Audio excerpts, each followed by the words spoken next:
இவரை அடுத்து வருகிறார். இவரும் பஷீர். பஷீர்னு சொன்னாலே கண்ணாடி போட்டு பார்க்கிறாள் இல்லையா? இளைஞர்களை உத்து பார்த்து இவர்களுக்குள்ள எவ்வளவு பிரச்சனைகள் இருக்கிறது, பெருமானார் அவர்களை சரிபடுத்துவதற்கு என்னென்னவெல்லாம் சொல்லி இருக்கிறார்கள், இன்றைய கால இளவர்களினுடைய நிலை எப்படியெல்லாம் இருக்கிறது என்று பேச வருகிறார். பாருங்கள், வீக்கலத்தூர் நூர் மஸ்ஜிதினுடைய இமாம் எம் பஷீர் அஹ்மத் ரப்பானி இளைஞர்களை நல்வழிப்படுத்துவதில் நபிகளாரின் சேவை நவீன காலத்திற்கு தேவை. வாருங்கள், நேரடியாக தலைப்புக்குள் செல்லுங்கள். அஸ்ஸலாமு அலைக்கும் வரஹ்மத்துல்லாஹி வபரகாத்துஹு. அல்ஹம்துலில்லாஹி ரப்பில் ஆலமீன் வல் ஆகிபத்து லில் முத்தகீன் வஸ்ஸலாத்து வஸ்ஸலாமு அலா ரசூலில்லாஹி அம்மா பஅத். فقد قال الله تبارك وتعالى في محكم التنزيل والفرقان المجيد ربنا هب لنا من ازواجنا وذرياتنا قرة اعين واجعلنا للمتقين اماما. صدق الله العظيم. قال نبينا قال علي رضي الله عنه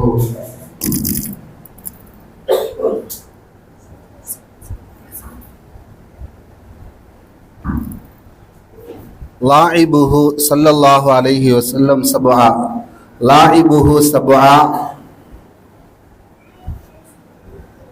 أذبه سبعا صاحبه سبعا أو كما قال علي رضي الله عنه. அல்லாஹ்வுடைய மிகப்பெரிய அருளால் ஒரு சிறப்பான நிகழ்ச்சியில நாம் இருக்கிறோம். அதிலும் ஒரு குறிப்பான தலைப்பு, வித்தியாசமான தலைப்பு. இந்த தலைப்பு இருக்கிறதே, குர்ஆன் கூறுகிறது குவத் என்று கூறுகிறது. இளமை என்பது மிகப்பெரிய குவத், ஆற்றல். இந்த ஆற்றலை எப்படி வளைக்கிறார்களோ மனிதர்கள், அப்படி அது வளைந்து கொண்டே இருக்கும். அது அப்படி வளைந்து கொண்டே இருக்கும். ஸல்லல்லாஹு அலைஹி வஸல்லம் அவர்கள் பலவிதமான இளைஞர்களை கொண்டுதான் எனக்கு 23 ஆண்டுகள் நான் வெற்றி பெறுவதற்கு மிகப்பெரிய காரணமாக இருந்தவர்கள் யார்? இளைஞர்கள் என்று ஸல்லல்லாஹு அலைஹி வஸல்லம் அவர்கள் சொன்னார்கள். அப்படிப்பட்ட சில இளைஞர்களை பற்றி நாம் தெரிந்து கொண்டு, அதுபோல நம்மளுடைய இளைஞர்களை நாம் திசை திருப்ப வேண்டும். அவர்கள் இன்று ஏராளமான நிலைகள் இருக்கிறாங்க. ஒரு விஷயத்தை சொல்லி நான் ஆரம்பிக்க ஆசைப்படுகிறேன். ஒரு சஹாபி வருகிறார் நபி ஸல்லல்லாஹு அலைஹி வஸல்லம் அவர்களிடத்துல, யா ரசூலல்லாஹ், எனக்கு ஜினா செய்வதற்கு அனுமதி கொடுங்கள் என்று கேட்கிறார். விபச்சாரம் செய்வதற்கு அனுமதி கொடுங்கள் என்று கேட்கிறார். சஹாபாக்கள் எல்லாம் கொந்தளிச்சு போனாங்க. உடனே இன்னைக்கு அரசாங்கத்திட்ட அதான் கேட்டுட்டு இருக்காங்க. நிறைய இருக்கு. ₹1 இருந்தா ஒரு இரவு ஃபுல்லா பேசலாம் சொல்லி இருக்கிறான். ₹1 கொடுத்தாலும் செய்யலாம், ஒரு இரவு ஃபுல்லா பேசலாம். அது தேவையில்லை நமக்கு. ஸல்லல்லாஹு அலைஹி வஸல்லம் அவர்கள் தெளிவுபடுத்துகிறார்கள். அந்த சஹாபியை எல்லா சஹாபாக்களும் சூழ்ந்து கொண்டாங்க. சூழ்ந்து கொண்டு சொன்னாங்க, இவரை சும்மா விடக்கூடாது. ரசூலுல்லாஹ் சொன்னாங்க, விட்டுப்பா, இங்க வா, அவரை கூப்பிட்டு உனக்கு என்ன விஷயம் அப்படின்னு கேட்டாங்க. ஸல்லல்லாஹு அலைஹி வஸல்லம் அந்த சஹாபி சொன்னாரு, யா ரசூலல்லாஹ், என் கல்வை ஒருநிலைப்படுத்த முடியல, அதனால தான் நான் இப்படி சொன்னேன்னு சொன்னாரு. இப்ப ரசூலுல்லாஹ் சொன்னாங்க, நான் இதுக்கு ஒரு சில விஷயங்களை நான் உன்கிட்ட கேட்கிறேன். உன்னுடைய தாயை விபச்சாரத்திற்கு அழைத்தால் உன்னுடைய மனசு எப்படி இருக்கும்? உன்னுடைய சகோதரியை இப்படி அழைத்தால் உன்னுடைய மனசு எப்படி இருக்கும்? உன்னுடைய மகளை இப்படி அழைத்தால் உன்னுடைய மனசு எப்படி இருக்கும் அப்படின்னு கேட்டாங்க. யா ரசூலுல்லாஹ், அதெல்லாம் செய்வதற்கு எனக்கு சாத்தியம் கிடையாது. அது தேவையில்லை, அது கூடவே கூடாதுன்னு ரசூலுல்லாஹ் சொல்லிட்டு கூப்பிட்டு என்ன செஞ்சாங்க, அந்த சஹாபியை கூப்பிட்டு அவருடைய நெஞ்சில கைய வச்சாங்க. வச்சிட்டு ரசூலுல்லாஹ் துஆ செஞ்சாங்க, யா அல்லாஹ், இவருடைய பாவங்களை மன்னிச்சிரு, இவருடைய உள்ளத்தை பரிசுத்தப்படுத்து, இவருடைய கற்பை பாதுகாத்து விடு அப்படின்னு துஆ செஞ்சாங்க. அந்த சஹாபி சொன்னாரு, அதற்கு பிறகு நான் மௌத்தா போகிற வரைக்கும் எனக்கு கெட்ட எண்ணமே கல்புல உதித்ததே கிடையாது. அப்படின்னு ரசூலுல்லாஹ்ட்ட சொன்னாங்க. அதே போல ஸல்லல்லாஹு அலைஹி வஸல்லம் அவர்கள் அலியில் கர்ரமல்லாஹு வஜ்ஹா ஹதீஸ்ல சொல்றாங்க, நபி அவர்கள் வாலிபர்களோடு இல்ல பிள்ளைகளோடு பலவிதமான சூழ்நிலைகளை ஏற்படுத்தி கொண்டார்கள். லாயிபுஹு சபஆ, அலி ரலியல்லாஹு சொல்றாங்க, ரசூலுல்லாஹ் 7 வயது வரைக்கும் அந்த பிள்ளைகளோடு இவர்களும் சேர்ந்து விளையாடுவாங்க. ஹதீஸ்ல பல விஷயங்களை பார்த்திருக்கோம். தொழுகையில விளையாண்டாங்க, தொழுகையில இருக்கும்போது பிள்ளைங்க விளையாடுவாங்க முதுகுல, அதை பார்த்திருக்கோம். அது போல பல செய்திகள் உண்டு. ரசூலுல்லாஹ் கூடவே சேர்ந்து விளையாடுவார்கள்.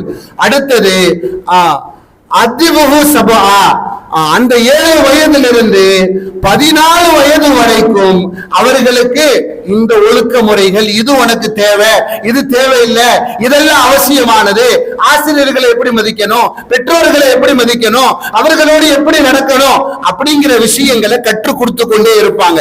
அடுத்து சொன்னாங்க ரசூலுல்லாஹ், சாஹிபுஹு சபஆ, அடுத்து 14 வயதிலிருந்து 21 வயது வரைக்கும் இந்த தருணம் இருக்குது. இதுதான் மிகப்பெரிய விஷயமாக சொன்னாங்க ரசூலுல்லாஹ். சாஹிபுஹு சபஆ, அந்த தன்மையை எப்படி ரசூலுல்லாஹ் வழி நடத்தினார்கள் என்று சொன்னால் நண்பர்களாக ஆக்கி கொண்டார்கள். இன்னைக்கு யாராவது என் புள்ள என்கிட்ட நண்பனா பழகுறான்னு சொல்ல முடியுமா? ஒருத்தவரா சொல்ல முடியுமா? வெளிநாட்டுல அந்த மனுஷன் கடந்துகிட்டு பல தடவை போன் பண்ணி அவனை பேசத்தான் சொல்ல, 4 வார்த்தை பேச சொல்ல, எங்கத்தான் இருக்கிறான் அவன், இங்க தாங்க இருக்கிறான் சொன்னா என்ன செய்ய மாட்டேக்கான், கேட்கல, இப்பெல்லாம் நேரம் இல்ல அந்த மனுஷன், அப்புறம் பேசிக்கிறேன், இப்ப நேரம் இல்ல, என்ன செய்வேன், அப்புறம் நான் பேசிக்கிறேன் போ அப்படின்னு விட்டுறான். எப்ப வரைக்கும் ஜனாசாவா அவர் வர்ற வரைக்கும் இப்படிதான் இருக்கான். தகப்பனும் பிள்ளைகளும் என்னவா இல்ல, நல்ல உறவுல இன்று இல்ல, எல்லாம் இழந்து போயிருக்கிறது. அங்க ஸல்லல்லாஹு அலைஹி வஸல்லம் அவர்கள் வழி நடத்திய வரலாறுகள் பதிவு செய்கிறது. ஹவ்வாஸ் இப்னு ஜுபைர் ரலியல்லாஹு, இந்த சஹாபி என்ன செஞ்சாங்க தெரியுமா? ஒரு முறை பெண்களோடு பேசிக் கொண்டிருக்கிறாங்க, இளைஞர்களோடு பேசிக் கொண்டிருக்கிறாங்க. திடீரென்று ரசூலுல்லாஹ் வந்துட்டாங்க. அந்த பாதையில வர்றாங்க ரசூலுல்லாஹ். அந்த பாதையில வந்த உடனே இவங்க கேக்குறாங்க, ரசூலுல்லாஹ் என்னப்பா பண்ற அப்படின்னு கேக்குறாங்க. இப்ப சொன்னாங்க, யாரு? அந்த ஹவ்வாஸ் இப்னு ஜுபைர் ரலியல்லாஹு சொல்றாங்க, யா ரசூலுல்லாஹ் ஒட்டகம் ஒண்ணு காணா போச்சு, நான் என்ன செய்யறேன், தேடிட்டு இருக்கேன்னாரு. இப்ப சொன்னாங்க ரசூலுல்லாஹ், தேடிட்டு இருக்கியா, சரி கிடைச்ச உடனே சொல்லுப்பான்னு போயிட்டாங்க. கிடைச்ச உடனே சொல்லுப்பான்னு போயிட்டாங்க. இன்னைக்கு நம்ம பிள்ளைகளோடு நம்ம எப்படி இருக்கிறோங்கிறத அப்புறம் பேசுவோம். அங்க ரசூலுல்லாஹ் எப்படி இருந்தாங்கன்னு புரிஞ்சுக்கங்க. அங்க சொன்னாங்க ரசூலுல்லாஹி ஸல்லல்லாஹு அலைஹி வஸல்லம், அந்த சஹாபி சொல்றாரு, ஹவ்வாஸ் இப்னு ஜுபைர் ரலியல்லாஹு சொல்றாரு, இந்த நிகழ்வுக்கு பிறகு ரசூலுல்லாஹ் என்னை பார்க்கும் இடமெல்லாம் அந்த ஒட்டகம் என்னாச்சு, கிடைச்சிருச்சா அப்படின்னு கேட்டுக்கிட்டே இருந்தாங்க. கேட்டுக்கிட்டே இருக்கிறதுனால இவர் சொல்றாரு, என்னுடைய நிலைமை என்னாச்சு தெரியுமா, ரசூலுல்லாஹ் கூடவே நின்று தொழுகிற ஆளு, இதனால ரசூலுல்லாஹ் என்ன பார்த்தா என்ன செய்வாங்க, ஒட்டகம் என்னாச்சுன்னு கேட்பாங்க. அதனால என்ன செய்ய ஆரம்பிச்சாரு, கடைசி சப்புல நிப்பாரு, தொழுது முடிச்சுட்டு ஓடி போயிடுவாரு, ரசூலுல்லாஹ் கண்ணில் பட மாட்டாரு. இப்படியே இருந்தாரு, இப்படியே ஓடிக்கிட்டே இருந்துச்சு. அப்புறம் அவங்க பதிவு செய்யறாங்க, ஒரு நாள் இந்த மாதிரியான சூழ்நிலையிலே போயிட்டு இருக்கும் போது தொழுகையை கூட நிம்மதியா தொழுக முடியல. அந்த சஹாபி சொல்றாரு, ஒரு தடவை மஸ்ஜிது நபவி உள்ள போன, யாரும் இல்ல, ரசூலுல்லாஹ் இல்ல, முக்கியமா யாரும் இல்ல, நபி ஸல்லல்லாஹு அலைஹி வஸல்லம் அவர்கள் இங்க இல்லைன்ன உடனே ஒது செஞ்சுட்டு போய் அல்லாஹ் அக்பர் தக்பீர் கட்டின உடனே தகல ரசூலுல்லாஹி ஸல்லல்லாஹு அலைஹி வஸல்லம் என்ன செய்யறாங்க, ரசூலுல்லாஹ் பள்ளிவாசல் உள்ள பூந்துட்டாங்க. பூந்து பக்கத்துல வந்து உட்கார்ந்துட்டாரு. யாரு? அந்த சஹாபி சொல்றாரு, ஹவ்வாஸ் இப்னு ஜுபைர் ரலியல்லாஹு சொல்றாங்க, பக்கத்துல வந்து உட்கார்ந்துட்டாங்க. உட்கார்ந்த உடனே இவரு சொல்றாரு, என்னுடைய தொழுகை முழுசா ரசூலுல்லாஹ் பக்கம் பார்வையாச்சு. என்ன ரசூலுல்லாஹ் போயிடுவாங்களா, போக மாட்டாங்களா? என்ன செஞ்சாங்க தெரியுமா, பெரிய சூரா ஓத ஆரம்பிச்சாங்க. ஹதீஸ் வருது, பெரிய சூறா ஓத ஆரம்பிச்சாங்க. ரசூலுல்லாஹ் சொன்னாங்க, எப்பா நீ எவ்வளவு பெரிய சூறா ஓதுனாலும் பரவாயில்ல, அந்த ஒட்டகம் என்ன ஆச்சுன்னு எனக்கு பதில் சொன்னா தான் விடுவேன்ட்டாங்க. உன்கிட்ட பேசிட்டு தான் போவேன்னு உட்காந்துட்டாங்க. வேற வழியே இல்லாம என்ன செஞ்சாரு, அஸ்ஸலாமு அலைக்கும் ரஹ்மத்துல்லாஹ், அஸ்ஸலாமு அலைக்கும் ரஹ்மத்துல்லாஹ் சலாம் கொடுத்துட்டாரு. சலாம் கொடுத்துட்டு யா ரசூலல்லாஹ் வல்லாஹி என்னல்ல அப்படி ஒரு ஒட்டகமே கிடையாது யா ரசூலல்லாஹ், அப்படி ஒரு ஒட்டகமே இல்லை அப்படின்னு சொல்லிட்டு சொன்ன உடனே ரசூலுல்லாஹ் என்ன செய்யல, நம்மளா இருந்தா ஏன்டா போய் சொன்ன, அப்ப இத்தனை நாள் என்கிட்ட போய் சொல்லிட்டு இருந்தியா, இந்த வேலை நீ தான் பண்ணிருக்க அப்படின்னு நம்ம உட்காந்து அரை மணி நேரம் ஆறு இருப்போம். அங்க ரசூலுல்லாஹ் ஒண்ணும் செய்யல, சிரிச்ச மாதிரியே வெளியே போயிட்டாங்க, சிரிச்ச மாதிரியே வெளியே போயிட்டாங்க. சொன்னாரு ஹவ்வாஜ் இப்னு ஜுபைர் ரலியல்லாஹு சொன்னாரு, அப்ப முடிவு எடுத்தேன் இனிமே வல்லாஹி பொய் சொல்லவே கூடாது, என்ன கிடையாது இனிமே பொய்யே சொல்ல மாட்டேன்னு முடிவு எடுத்தாரு. அதுக்கு அடுத்து ஒரு விஷயம், ஸல்லல்லாஹு அலைஹி வஸல்லம் அவர்கள் மஸ்ஜிதுல் என்ன செய்யறாங்க, ஹஜ்ஜினுடைய காலகட்டத்தில் இருக்கிறாங்க. ஹஜ்ஜினுடைய காலகட்டம் நடந்து கொண்டிருக்கிறது. ஹஜ்ஜில ரசூலுல்லாஹ் இருக்கிறாங்க. ரசூலுல்லாஹ் இடத்துல ஒரு பெண்மணி வந்து ஒரு மசாயில் சம்பந்தமா கேட்பதற்கு வர்றாங்க. முகத்தை திறந்து கொண்டு வர்றாங்க. ஃபضல் இப்னு அப்பாஸ் ரலியல்லாஹு ஒட்டகத்திலேயே ரசூலுல்லாஹ்வுக்கு பின்னாடி உட்கார்ந்து இருக்கிறாங்க.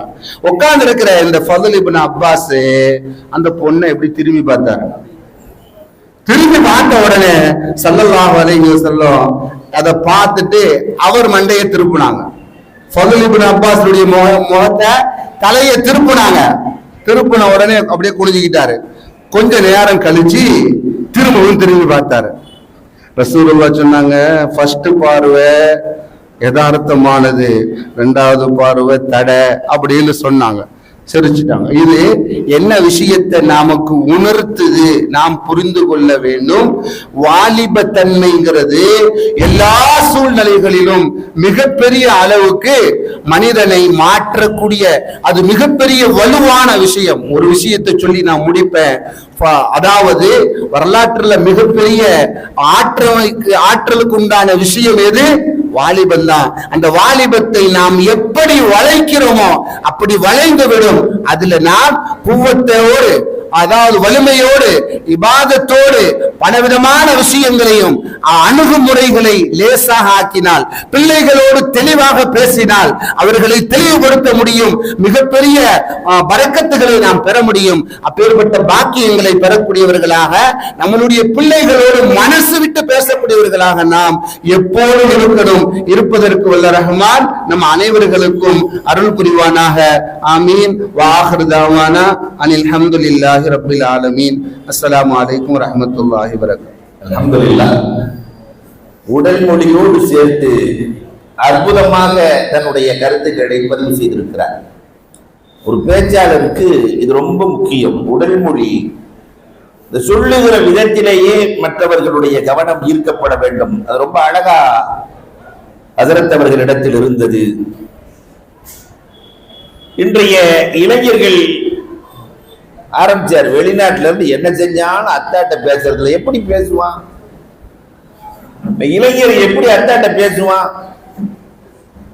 ஏன்னா உலகத்தில் இருக்கிற எல்லா அத்தாமார்களும் அம்மாவை பத்தி சொல்லி இருக்கிறாங்க. உங்க அம்மாவை மறந்துடாதடா, உங்க அம்மா 10 மாசம் பெற்று எடுத்தவிடா. எந்த அம்மாவாவது பிள்ளைகள்கிட்ட அத்தாவை பத்தி சொல்லி இருக்கிறம்மா? பாபாவை பத்தி நான் 10 மாசம் தான்டா சுமந்து பெற்று கொடுத்தேன், ஆனா உன் தகப்பனார் அப்படி இல்லடா, காலம் முழுக்க உன்னையும் என்னையும் தோளிலும் தலையிலும் சுமப்பவரடாவர். கல்யாணத்திலிருந்து தலையிலும் தோளிலும் சுமக்கிறான் இந்த தகப்பன். வெளிநாட்டுக்கு போய் அவ்வளவு கஷ்டப்பட்டு அந்த குடும்பத்தை சுமக்கிறார். தலையிலும் தோளிலும் தலையிலும் தோளிலும் இறக்கிற வரை பிள்ளைகளுக்காகவே வாழ்பவன். தனக்குன்னு என்ன வச்சுக்குவான் தெரியுமா தகப்பன்? தனக்குன்னு வச்சுக்கிறது பிரஷர் 160, சுகர் ஒரு 430. மீரா சாஜரத்தை பார்க்கறாது எல்லாம் நமக்கு இருக்கிற மாதிரியே தெரியுது. கொலஸ்ட்ரால் 300. இது எல்லாம் தனக்கு வச்சுக்கிட்டு பாக்கி எல்லாத்தையும் மனைவி மக்களுக்கு இல்லையா? அப்ப நாம அந்த தகப்பனை பத்தி பிள்ளைகளுக்கு சொல்லணுமா இல்லையா? இன்னைக்கு இருக்கிற தாய்மார்கள், பெரம்பலூர் அரியலூர் தாய்மார்களை சொல்லவே இல்லை அஜரத், நான் வெளியூரை சொல்றேன் அஜரத். இன்னைக்கு இருக்கிற தாய்மார்கள் என்னன்னா, பிள்ளைகள்கிட்ட ஒப்பனை நம்பாத, அது லூசு, அது பேச்சை கேட்ட நீ விளங்க மாட்ட, இப்படியே சொல்லி சொல்லி தகப்பன் எதிரியாக மாறிவிட்டான். 60 வயதை தாண்டிய தகப்பன்கள் வீட்டிலே அனாதைகளாய் வாழ்கிறார்கள். பக்கத்தில் அமர்ந்து பேசுகிற பிள்ளைகள் இல்லை. பாபா எப்படி இருக்கிறீங்க, அத்தா எப்படி இருக்கீங்க, பாப்பா எப்படி இருக்கீங்க, உங்களுக்கு என்ன தேவை என்று கேட்கிற பிள்ளைகளை இழந்திருக்கிறோம். அதுக்கு காரண தாய்மார்களே நாம தாங்கிறத உணரணும். பிறகு எப்படி அவன் பேசுவான்? தகப்பன் தான் டெரராக தெரிகிறானே, எதிரியாக இருக்கிறானே, எப்படி பேசுவான்? தகப்பனை நல்லவனாக ஆக்கி கொடுப்பது தாயின் பொறுப்பு. இளமையிலேயே இதை உருவாக்கி கொடுக்கணும். ரொம்ப அழகாக தன்னுடைய கருத்துக்கு வலு சேர்த்து பேசி அமர்ந்திருக்கிறார்.